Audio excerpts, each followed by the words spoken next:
তিনি বলতেছেন ইন্নাল ইনসান, নিশ্চয় মানুষ, খুলিকা হালুয়া, তাকে সৃষ্টি করা হয়েছে ধৈর্য হারা এবং অস্থির চিত্ত ভাবে। এটা মানুষের একটা স্বাভাবিক বৈশিষ্ট্য, ফিতরাত। কত সময় আমরা বলছিলাম যে ফিতরাতের একটা ব্যাখ্যা করতে গিয়ে বলি যে স্বাভাবিকভাবে একটা মানুষ বা একটা ছোট্ট বাচ্চারা সিমটি কাটতেও কান্না করবে, ও চিৎকার দেবে।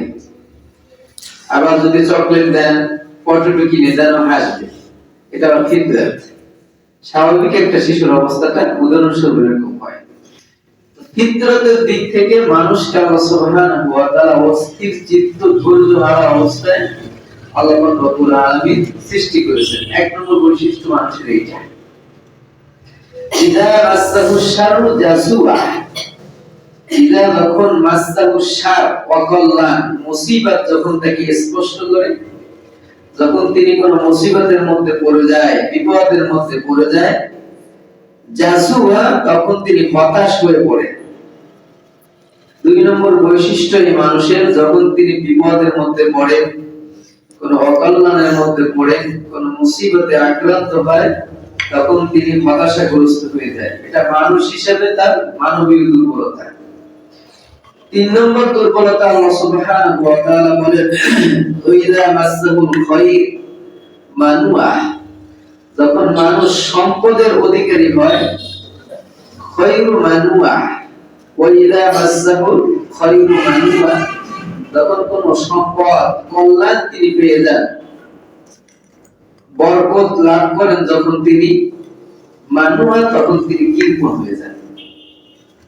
তো এই তিনটা আয়াতে আমরা দেখতে পাই যে তিনটা বৈশিষ্ট্য মানুষের আল্লাহ সুবহানাহু ওয়া তাআলা আলোচনা করেছেন।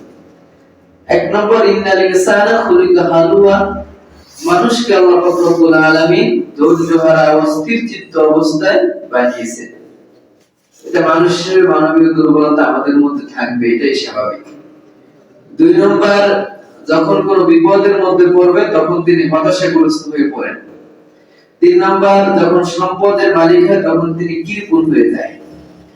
এই আলোচনা করার পরে আল্লাহ সুবহানাহু ওয়া তাআলা বলতেছেন যে এই যে দুর্বলতাগুলো আছে, ধৈর্য হারা, হতাশা হওয়া, কৃপণ হওয়া, এই যে দুর্বলতাগুলো মানুষের মধ্যে আছে, তো মানুষের মধ্য থেকে এই দুর্বলতার ঊর্ধ্বে কারা? ইল্লাল মুসাল্লিন, যারা সালাত আদায় করে তারা এই দুর্বলতার ঊর্ধ্বে। অর্থাৎ যারা নিয়মিত সালাত আদায় করে, আল্লাহ পাক রব্বুল আলামিনকে স্মরণ করার জন্য সালাতের মাধ্যমে প্রার্থনা করে, এই সব লোকগুলা এই সব দুর্বলতা থেকে ঊর্ধ্বে, মুক্ত। তো যিনি আমাকে সৃষ্টি করেছেন তিনি একটা সাজেশন দিয়ে দিয়েছেন, আমি তোমাকে বানাইলাম এই এই এই বিষয় দিয়া, আবার বলে দিলেন যে এটার থেকে তুমি মুক্ত থাকতে পারবা যদি এই কাজটা করো। প্রেসক্রিপশন তিনি দিয়ে দিয়েছেন। আমরা যদি ধৈর্য হারা থেকে মুক্ত হতে চাই, হতাশাগ্রস্ত থেকে যদি মুক্ত হতে চাই, কৃপণতা থেকে যদি মুক্ত হতে চাই, তাহলে আল্লাহ সুবহানাহু ওয়া তাআলার প্রেসক্রিপশন হলো ইল্লাল মুসাল্লিন, সালাত নিয়মিতভাবে আদায় করো, তাহলে আল্লাহ পাক রব্বুল আলামিনের ফর্মুলা অনুযায়ী আমাদের থেকে এই রোগগুলো দূর হয়ে চলে যাবে।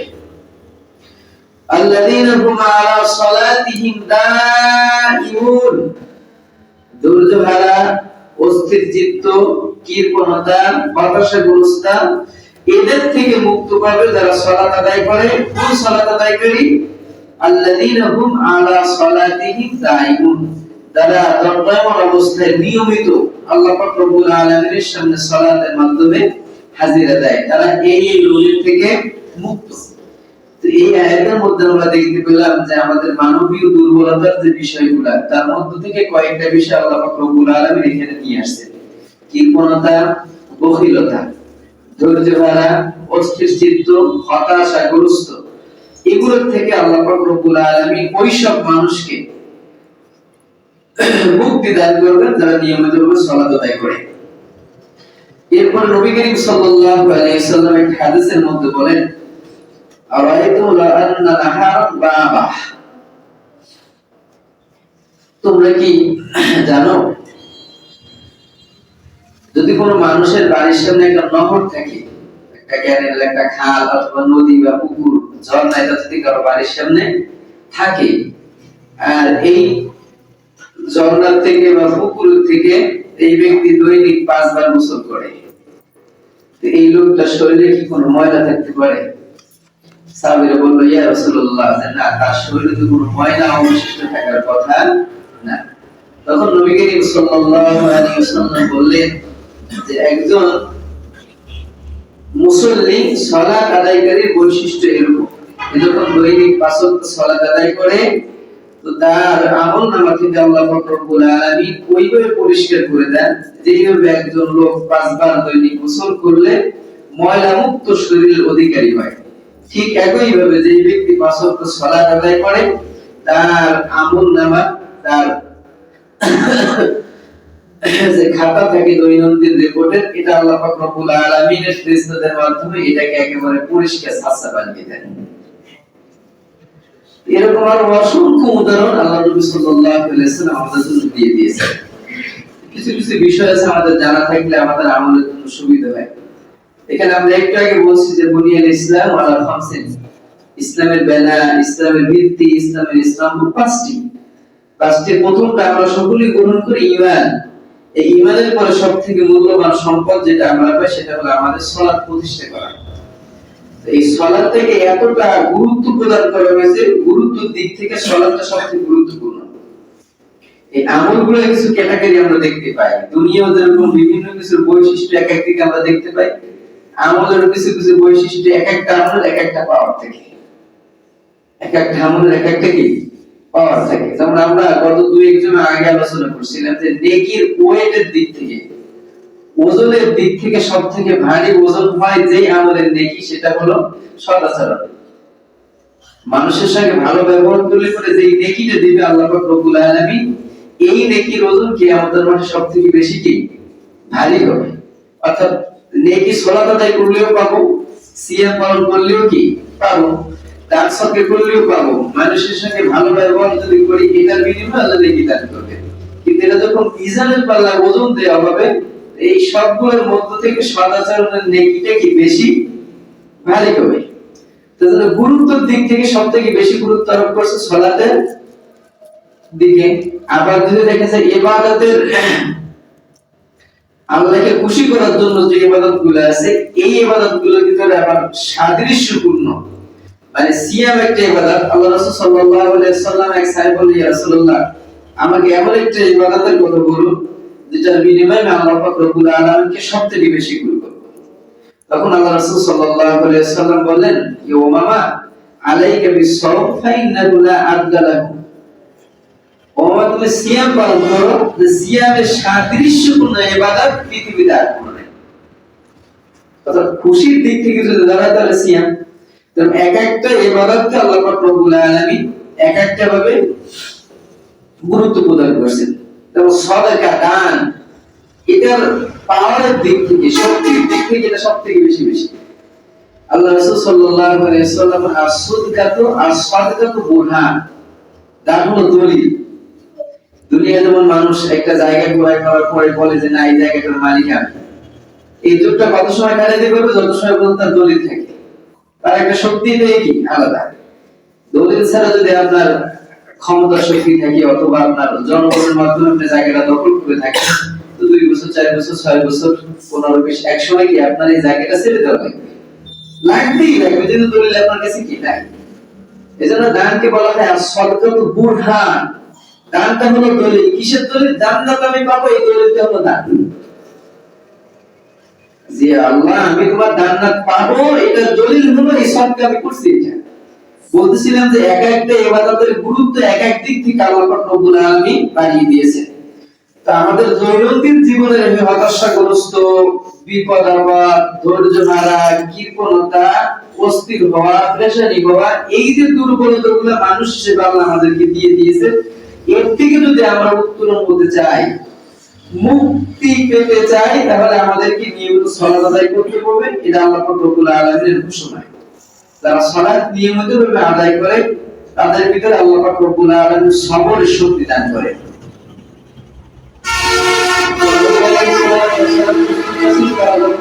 মুসিবতের মধ্যে পড়তেন, বিপদের মধ্যে পড়তেন, তখন সবর অর্জন করতেন। আল্লাহ রব্বুল আলামিনের কাছে প্রার্থনা করতেন, আল্লাহ তুমি আমাকে ধৈর্যশীল, ধৈর্য ধারণ করার তৌফিক দান করো। তখন ওই যে সাইয়েদনা ইউসুফ আলাইহিস সালাতু ওয়াস সালামের বাবা ইয়াকুব আলাইহিস সালাতু ওয়াস সালামের সামনে যখন তার ভাইরা ইউসুফের হত্যার নাটক করে একটা পশু জবাই করে তার জামায় রক্ত লাগালো, এরপরে সব নাটকটা সাজানোর পরে যখন তার বাবার কাছে নিয়ে গেল যে বাবা ইউসুফকে বাড়ি খেয়ে গেছে, আপনি আমাদের কথা বিশ্বাস করেন, কিন্তু ইউসুফকে 12 ভাইয়ের মধ্যে সবথেকে বেশি ভালোবাসতো ইয়াকুব আলাইহিস সালাতু ওয়াস সালাম। তখন তিনি বলছেন যে আল্লাহ তুমি আমাকে সবরে জামিল, সুন্দর ধৈর্য ধারণ করার তৌফিক দান করো। এমন একটা বিপদের মধ্যে তখন নবী বলে কি আল্লাহ তুমি আমাকে ধৈর্য ধারণ করার তৌফিক দান করো। কারণ মানুষ হিসেবে আমরা অস্থির, ধৈর্য হারা, যখন একটা বিপদের মধ্যে পড়বো অথবা কোনো একটা পেরেশানি আমাকে আক্রান্ত করবে অথবা যে কোনো একটা ঝামেলার মধ্যে যখনই পড়বো তখন আমরা ধৈর্য হারা হয়ে যাই, তখন নিজে কন্ট্রোল করতে পারেন যে আমি এটা কি করবো। মন মানসিকতা রাগ এগুলো এতটা উপরে উঠে যায় যখন তিনি ধরতে পারেন যে আসলে কোনটা আমার জন্য ভালো কোনটা আমার জন্য মন্দ। এই বিপদের মধ্যে ধৈর্য ধারণ করে সঠিক সমাধানে যেতে পারবে ওই সব লোক যারা নিয়মিত সালাত আদায় করে। এজন্য দৈনন্দিন জীবনে আমাদের মধ্যে এরকম আসে ধৈর্য হারা হওয়া লাগে, সাংসারিক বিভিন্ন পেরেশানির মধ্যে দেখা যায় ধৈর্য হারা হয়ে গেছে, সামাজিক কাজ করতে গিয়ে ধৈর্য হারা হয়ে গেছে, প্রতিষ্ঠান চালাতে গিয়ে ধৈর্য হারা হয়ে গেছে, নানা অনিয়মের মাধ্যমে তিনি ধৈর্য হারা হতেই পারে। মানুষ হিসেবে মানবের দুর্বলতা আল্লাহ দিয়েই তাকে পাঠিয়েছে। এই সব ক্ষেত্রে ধৈর্য হারা থেকে মুক্তি পেতে পারবে ওই সমস্ত লোক যারা নিয়মিত সালাত আদায় করে। এখন এই সালাতের সৌন্দর্যটা কেমন হবে? আমরা যদি সালাতের সৌন্দর্যের দিকে তাকাই বা সৌন্দর্যের দিকে আমরা যদি লক্ষ্য করতে যাই, যে নবী আলাইহিস সালাতু ওয়াস সালাম এবং তার যারা একেবারে ছাত্র ছিল তার সময় সাহাবী আলাইহিস আজমাইন রাদিয়াল্লাহু আনহুম আজমাইন, তাদের সৌন্দর্য আর আমাদের সৌন্দর্য এক হবে না, কিন্তু এক হওয়ার কাছাকাছি যাওয়ার চেষ্টা আমরা করব। তাদের সিজদা, তাদের রুকু, তাদের কিরাত, তাদের তাসবিহ, তাদের বৈঠকগুলা যতটা সুন্দর ছিল আসলে আমরা ততটা সুন্দর করার চেষ্টা যদি থাকে আল্লাহ রব্বুল আলামিন কবুল করবে। তা আমরা যদি সেই ধৈর্য হারা হয়ে রাসূলের সময় যে সমস্ত মুনাফিকরা সালাত যেভাবে আদায় করত সেরকম সালাত অধিকাংশ ক্ষেত্রে আমরা আদায় করা হয়। আল্লাহ সুবহানাহু ওয়া তাআলা তার হাবিবকে সম্বোধন করে বলেন যে ইয়া রাসূলুল্লাহ আপনি দেখবেন এক শ্রেণীর লোক আল্লাযীনা ইউরাউনা আন-নাস, এরা মানুষকে দেখানোর জন্য সালাত আদায় করবে, মানুষকে দেখানোর জন্য দান সদকা করবে, মানুষকে দেখানোর জন্য সমাজে কাজ করবে, মানুষকে দেখানোর জন্য মানুষকে খুশি করার জন্য আমল করবে। এই বৈশিষ্ট্যটা আল্লাহ রাসূল সাল্লাল্লাহু আলাইহি ওয়াসাল্লামের জামানার মুনাফিকদের ছিল। আজকে আমাদের কথা বা আমরা যদি বলি আমি ইমাম সাহেব আমি যদি আমাকে নসিহত করি, আমি দেখবো যে আমি যখন মুসল্লিদেরকে নিয়ে সালাত আদায় করি, এই যেমন নামাজ হোক, আসরের জামাত হোক, তখন আমার সালাতটা যতটা সুন্দর হয়, আমি যদি কোনো ওয়াক্তে আমার মিস হয়ে যায় সেটা যদি বাসায় বসে পড়া লাগে, তা আমার এই দুই সালাতের সৌন্দর্য কিন্তু সমান করা অনেকটা কষ্ট হয়ে যায়। কথাটা বুঝতে পারছেন? জামাতে বা দশজন লোকের মধ্যে আপনি যখন সালাতটা আদায় করেন ওই সালাতটা যতটা সুন্দর করার চেষ্টা আপনি করেন, না জানি হুজুর আমার দিকে তাকিয়ে এসে আমি দুই রাকাত সুন্নাত পড়তেছি, আমার রুকুটা একটু সুন্দর করে দিই, সিজদাটা একটু লম্বা দিই, রুকুটা করার সময় পিঠটা একটু সোজা করে দিই। এটা স্বাভাবিক একটা লৌকিকতা আমাদের ভিতরে কি কাজ করে, কিন্তু আসলে এই সময়টা সুন্দর করে দেখলাম আল্লাহর ভয়তে দিই অথবা মানুষকে দেখানোর জন্য দিই, একটা সুন্দর একটা পরিবেশ থাকে। কিন্তু আপনি আপনার কাছে প্রশ্ন করেন যে আমি যখন এই সালাতটা বাড়ি বসে আদায় করি, মাঝে মধ্যে বাড়ি আদায় করা লাগে কিনা? লাগে। আসলে মসজিদে এসে সালাতটা যেভাবে সুন্দর হয় বা সুন্দর করার চেষ্টা করি, বাড়ি বসে যখন একা একই যখন কেউ থাকে না, দেখার কেউ নেই, শুধু আমি আর উপরে আল্লাহ, তখন আমার সালাতটা এতটা সুন্দর হয়। যদি আপনি প্রশ্ন করেন তা আমি আশা করি যে দেখা যাবে যে 99 উপরে মানুষ বলবে যে না হুজুর ঈমানের দাবিতে বলতেছে আমার সালাতটা এতটা সুন্দর কি হয় না। এই সুন্দর না হওয়ার বৈশিষ্ট্যটা আমরা কোরআন থেকে দেখতে পাই। ইউরাউনা নাস, রাসূলের জামানায় যে সমস্ত মুনাফিকরা ছিল তারা এটা মানুষকে সামনাসামনি নবী করিম সাল্লাল্লাহু আলাইহি ওয়াসাল্লামকে লম্বা দুইয়ে একটা সালাত দিত, রাসূলের সামনে এসে আব্দুল্লাহ ইবনে উবাই তিনি বসতেন। খালি বসতেন না, আব্দুল্লাহ ইবনে উবাই আমরা যখন ইবনে হিশাম পড়ি তখন দেখতে পাই আল্লাহ রাসূল সাল্লাল্লাহু আলাইহি সাল্লামের সিরাতের মধ্যে আব্দুল্লাহ ইবনে উবাই স্বাস্থ্য শরীর একেবারে হৃষ্টপুষ্ট লম্বা, দেখতে শুনতে সেই রকম একজন লোক ছিল। আল্লাহ রাসূল যদি মদিনায় হিজরত করতে না যেতেন তো মদিনার লোকগুলো আব্দুল্লাহ ইবনে উবাইকে মদিনার প্রেসিডেন্ট বানাতো। এতটা দেখতে শুনতে জ্ঞানের দিক থেকে তিনি এত অধিকারী। আব্দুল্লাহ ইবনে উবাই আল্লাহ রাসূল যখন মসজিদের মেম্বারে উঠে খুতবা দেবেন তার আগে দাঁড়াইতেন এরকম মসজিদের মাঝখান থেকে। তাহলে বলতো যে হাদা মুহাম্মাদুন ওয়া নাবিয়ুনা ওয়া সাইয়্যিদুনা রাসূলুল্লাহ, এই হলো মুহাম্মদ, এই হলো আমাদের নবী, এই হলো আল্লাহর রাসূল সাল্লাল্লাহু আলাইহি ওয়াসাল্লাম। মসজিদে যখন রাসূল খুতবা দিতেন তখন মাঝে মাঝে দাঁড়িয়ে তিনি বলতেন কওমের লোকদেরকে, তোমরা সাক্ষ্য দাও আশহাদু আল্লা ইলাহা ইল্লাল্লাহ। আব্দুল্লাহ ইবনে উবাই মসজিদের মধ্যে দাঁড়িয়ে এই কথাগুলো বলতেন। আবার যখন নবী করিম সাল্লাল্লাহু আলাইহি ওয়াসাল্লামের অগোচরে যেতেন তখন আল্লাহ রাসূল সাল্লাল্লাহু আলাইহি ওয়াসাল্লামের বিরুদ্ধাচারণ করতেন। মদিনার লোকদেরকে বলতেন যে তোমাদের এলাকার মধ্যে, তোমাদের মধ্যে সবথেকে সম্মানিত অসম্মানিত যে লোকটা, তোমরা সম্মানিত বলো কিন্তু আসলে সে অসম্মানিত যে লোকটা, তাকে তোমরা মদিনা থেকে বের করে দেবে। আবার বলতো মদিনার যে সকল কুকুররা চলে এসেছে এদেরকে তোমরা বের করে দেবে। মানে ডাইরেক্ট যদি বলে কোনো একটা সাধারণ অনুষ্ঠানের মধ্যে, সেখানে দেখা যায় যে একনিষ্ঠ সাহাবীও আছে, আব্দুল্লাহ ইবনে উবাইর উত্তরসূরিও আছে। এজন্য একই করে তিনি বলতেন মাঝে মধ্যে। একদিন তিনি বললেন যে মদিনার অসম্মানিত সম্মানিত লোকটা, মানে তাদের দিক থেকে অসম্মানিত, সাহাবীদের দিক থেকে সম্মানিত, এই লোকটাকে তোমরা বের করে দেবে। ঘটনাক্রমে এই আব্দুল্লাহ ইবনে উবাই ছিলেন নাম আব্দুল্লাহ, পাক্কা সাহাবী, একেবারে খালেস মুসলমান, তার কারণে এইটা গেছে। এটা যাওয়ার পরে যখন তাবুক যুদ্ধ থেকে ফিরে আব্দুল্লাহ ইবনে উবাই তিনি তরবারি দিয়ে কেটে দাঁড়িয়েছে।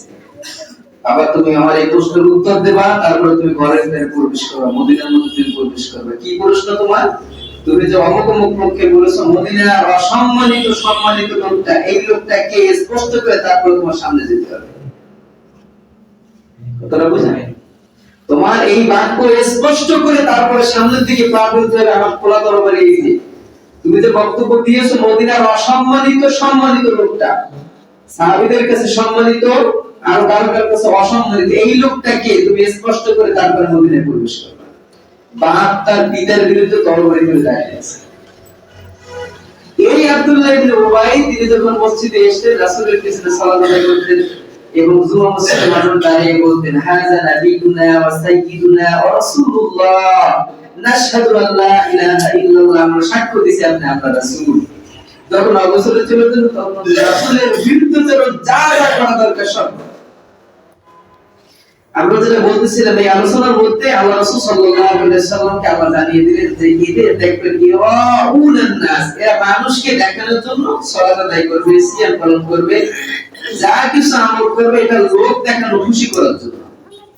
তো আমরা এই পয়েন্টটা এই জন্য ধরছি যে এই লোকটা, আমরা একটু কথা বলবো, এই লোকটা মুনাফিকদের। তো আমি দেখবো আমাকে যাচাই করে যে আমার মধ্যে যদি এই লোকটা থাকে তাহলে আমি তো এই রোগের রোগী, আমি এই রোগের কি রোগী, আমার এই রোগ থেকে মুক্তি লাভ করতে হবে। এই রোগের যে রোগী সে মুনাফিক এটা আমার বলা দরকার। আমি যাচাই করব যে আমার মধ্যে এই রোগটা আছে কিনা। যদি আমার মধ্যে এই রোগটা থাকে তাহলে আমার ভিতরে এই রোগের বীজ আছে, আমার এটা বের করে দিতে হবে। এজন্য বলি যখন আমরা জামাতে নামাজ পড়াই ইমাম সাহেব, আমার কথা আমি বলি যতটা সুন্দর হয় আমি বাসা বাড়িতে যখন সালাত আদায় করি ততটা সুন্দর করতে পারি না। তখন কোনো মতে টাক দিতে পারলেই যাতে বাসে এরকম একটা পরিবেশ আমার তৈরি হয়। ইমাম সাহেব আমার তাই আপনি মুসল্লি আপনারটা ভালো হতে পারে, মন্দ হতে পারে। যদি আল্লাহ না করুক এরকমটা হয় আর এইটা স্থায়িত্ব লাভ করে আপনার আমরণ পর্যন্ত, তো কোরআন থেকে আমরা দেখতে পাই যে এটা মুনাফিকের খাসলাত। কার খাসলাত? মুনাফিকের খাসলাত। এই খাসলাত থেকে বের হয়ে আসতে হবে। যদি বের হতে না পারি, আল্লাহ রাসূল সাল্লাল্লাহু আলাইহি ওয়াসাল্লামের যে কিতাবটা নাযিল হয়েছে আল কুরআনুল কারীম, এই কোরআনের বাণী ইন্নাল মুনাফিকিনা ফি দারকিল আসফালি মিনান নার, ফিরাউন যাবে জাহান্নামে, নমরুদ যাবে জাহান্নামে, কারুন, হামান সবাই জাহান্নামে যাবে। এই সব জাহান্নামীরা থাকবে এদের তলদেশে। আপনি যদি তালা দিয়ে হিসাব করেন 100 তলা একটা বিল্ডিং, এইটা সম্পূর্ণ সাজা দেবে। আপনি বলেন যে সব থেকে উপরে থাকবে তুলনামূলক তার সাজাটা একটু কম, কিন্তু যে 100 তলার নিচের তলায় থাকবে তার সাজাটা কি হবে? বেশি হবে। উদাহরণ হিসেবে বলে যে আল্লাহ রাসূল সাল্লাল্লাহু আলাইহি ওয়াসাল্লাম কোরআন আয়াত পড়ে শুনালেন, ইন্নাল মুনাফিকিন, নিশ্চয় মুনাফিকেরা ফি তারকিল আসফালি মিনান নার, জাহান্নামের তলদেশে অবস্থান পাবে। এই মুনাফিকদের একটা খাসলত হলো ইরাউনাত নাস, লোক দেখানো সালাত আদায় করা। চায়ের দোকানে বসা আছি অথবা একটা মসজিদে বসা আছি, 5 জন লোক, তার মধ্যে 2 জন সালাত আদায় করতে যাচ্ছে, আমি যদি না যাই তাহলে কেমন হয়? আমার মেয়ে বিয়ে দিছি, আমার ছেলে বিয়ে দিছি, আত্মীয় স্বজন আছে, বয়স হয়ে গেছে, এখন যদি মসজিদে না যেয়ে এখানে বসে থাকি তাহলে ভালো থাকে না। এরকম পরিস্থিতি মাঝে মধ্যে আমাদের সমাজের লোকের কি হয়। আমি তো আমারটা স্বীকার করলাম, আমার সালাত তো মাঝে মধ্যে এরকম তো হয়, শয়তানের ধোঁকায় ভাই। কিন্তু এই ধোঁকাটা শয়তান একেবারে খুব সূক্ষ্মভাবে আমাদেরকে দেয়। এই ধোঁকার থেকে আপনাকে এবং আমাকে বের হয়ে আসতে হবে। যদি আসতে না পারি তাহলে আমাদের এই মুনাফিকের খাসলত থাকার কারণে আস্তে আস্তে করে আমি একটা পাক্কা মুনাফিক হয়ে যাব। আর এমন অবস্থা যদি মালাকুল মউতের সঙ্গে আমার সাক্ষাৎ হয় তাহলে আমার ঠিকানাটা জাহান্নামের তলদেশে কি হয়ে যাবে। নবী করিম সাল্লাল্লাহু আলাইহি সাল্লাম বলেন, মুনাফিকদের অনেক অনেক আলোচনা আছে, তার মধ্যে থেকে একটা হচ্ছে 3টা বৈশিষ্ট্য, আর একটা হাদিসের মধ্যে আমরা 4টা বৈশিষ্ট্য দেখতে পাই। তিনি বলেন, মুনাফিকদের কাছে যদি কখনো আমানত রাখা হয়, এটা টাকা পয়সার আমানত হোক, কথার আমানত হোক, দলিলের আমানত হোক, বিভিন্ন বিষয়ে কি আমানত হতে পারে, এটা যদি কোনো মুনাফিকের কাছে আমানত হিসেবে রাখা হয় তো এইটা আমানতের খেয়ানত করবে। এটা মুনাফিকের একটা অভ্যাস। এজন্য আমরা দেখবো যে আমরা মানুষ সমাজে বসবাস করে বিভিন্ন স্তরে, আমাদের কাছে মানুষেরা মাঝে মধ্যে আমানত কি কম হোক বেশি হোক কি রাখে। তা আসলে আমার মধ্যে এই খাসলাতটা আছে কিনা, দেখ এখন 10,000 টাকা দিয়ে গেল, আমার ভালো আলমারি আছে, আলমিরা আছে, আমার ভালো একটা ঘর আছে, হুজুর আপনার কাছে রাখেন বা আমার কাছে রাখেন, তার একটা করে ঘর, আমি এখান থেকে 5,000 টাকা ভাঙিয়ে চুরি খাইতে 1 মাস পর আবার জায়গা খেয়ে দিলাম। এরকম লোকটা আবার আছে কিনা? আমার কাছে আমানত রাখছে 1 লাখ টাকা, আমি এটা মাস শেষে 1,000 টাকা করে পাবো, এটা ইন্টারেস্টের ব্যবস্থা আমি লাগাই। কথা কয় না, এরকম রুগীও অনেক অনেক ভালো ভালো দায়িত্বশীল আছে। এরকম লোক আছে কিনা? এরকম রোগ বা এরকম নফসের খায়সাত যদি আমার মধ্যে পয়দা হয় তাহলে আমি ধরে দেব কি নিফাকের রাস্তাগুলো আমার মধ্যে রিপুগুলো প্রবেশ করতেছে, এর থেকে আমার মুক্ত হতে হবে। 2 নম্বর, এরা যদি কোনো ওয়াদা অঙ্গীকার করে থাকে তাহলে এরা ওয়াদা অঙ্গীকার পূরণ করে না। তখন আমরা দেখবো যে আমি যদি কোনো কথার ওয়াদা দিয়ে থাকি, লেনদেনের ওয়াদা দিয়ে থাকি, বিভিন্ন প্রকারের ওয়াদা হতে পারে, এই ওয়াদাগুলো আমি কি ঠিকমতো আদায় করি না আমার থেকে ওয়াদাগুলো সরে যায়? যদি সরে যায় তাহলে আমার আরো সচেতন হতে হবে, না ওয়াদাগুলো আমি ঠিক রাখবো। সরে যাওয়াটা যেহেতু মুনাফিকের খাসলাত, আমি এটা করব না। এরপর এদের সঙ্গে যখন কোন কথা কাটাকাটি হয়, ঝগড়া হয় অথবা যে কোনো ভাবে একটু হতেই পারে রাগ বিতন্ত্র, আল্লাহ রাসূল সাল্লাল্লাহু আলাইহি ওয়াসাল্লাম বলেন, খাসামা হাজারা, যখন এদের সঙ্গে তর্কে লিপ্ত হয় তখন এরা ম দিয়ে স দিয়ে ক দিয়ে বিভিন্ন মাতৃভাষার যে গুলিগুলো আমাদের আছে এগুলো এরা ব্যবহার করে অনায়াসে। তখন আপনি দেখবেন যে আসলে আমার মধ্যে এই খাসলতটা বের হয় কিনা। এই জবানটা আল্লাহ আপনাকে দিয়েছেন, এটা যদি হেফাজত আপনি করতে পারেন, ওই যে আল্লাহ রাসূলের হাদিস যে তোমরা 2টা জিনিসের জিম্মাদারি নেবা, আমি নবী গ্যারান্টি দিতেছি আমি তোমাদেরকে আজমাল্লাহুল জান্নাহ, জান্নাতের গ্যারান্টি জিম্মাদারি করব। একটা মা বাইনা লিহইহি ওয়া মা বাইনা দিজলাইহি, এই 2 চুলের মধ্যবর্তী জিহ্বার গ্যারান্টি নেবা, এটা থেকে অশ্লীল কথা বলবা না, মিথ্যা কথা বলবা না, গীবত করবা না, শিকাত করবা না, কাম ভাঙারি করবা না, জিহ্বা দিয়ে রিজলাইহি লজ্জাস্থান এটা সঠিক ব্যবহার করবা, এটা যেটা হক যেখানে আছে এখানে ব্যবহার করবা। ব্যাখ্যা করলাম, এটা জিম্মাদারি নাও, আমি নবী মুহাম্মদ আজমাল্লাহুল জান্নাহ, জান্নাতের গ্যারান্টি নিলাম, জিম্মাদারি নিলাম, তোমাকে আমি জান্নাত দিবই। এই যে ওইটা খাসামা ফাজারা, এদের সঙ্গে যখন এদের সঙ্গে না আমরা ওদিকে যাব না, আমি আমার কথা বলি না, আমার সাথে যদি কখনো কারো বিতর্ক হয়, তর্ক হয়, তখন আমার মুখ থেকে অশ্লীল ভাষা বের হয় না, স্বাভাবিকভাবে তর্ক করতে পারি। তুই দেখিস না আমি স্বাভাবিকভাবে তর্ক করতে পারি, তাহলে দেখবো যে আমার ভিতরে মুনাফিকের রোগটা কি নাই। আর যদি দেখি যে না আমার মধ্যে থেকে এই যে মাতৃভাষা একেবারে খাস বাংলা না আছে এটাই বেরোচ্ছে, তাহলে আমি ধরে নেব নেফাকের রোগ আমার ভিতরে প্রবেশ করছে, আমার এটা বের করতে হবে। পরকালে মুক্তি লাভ করতে হলে আমার এই নেফাকের রোগ কি বের করতেই হবে। যদি আমি বের করতে না পারি তাহলে আমার অবস্থান তো ওখানে চলে যাবে। এজন্য আমরা আজকে যে আলোচনা করতেছিলাম যে ঈমানের পরে সবথেকে গুরুত্বপূর্ণ সালাত।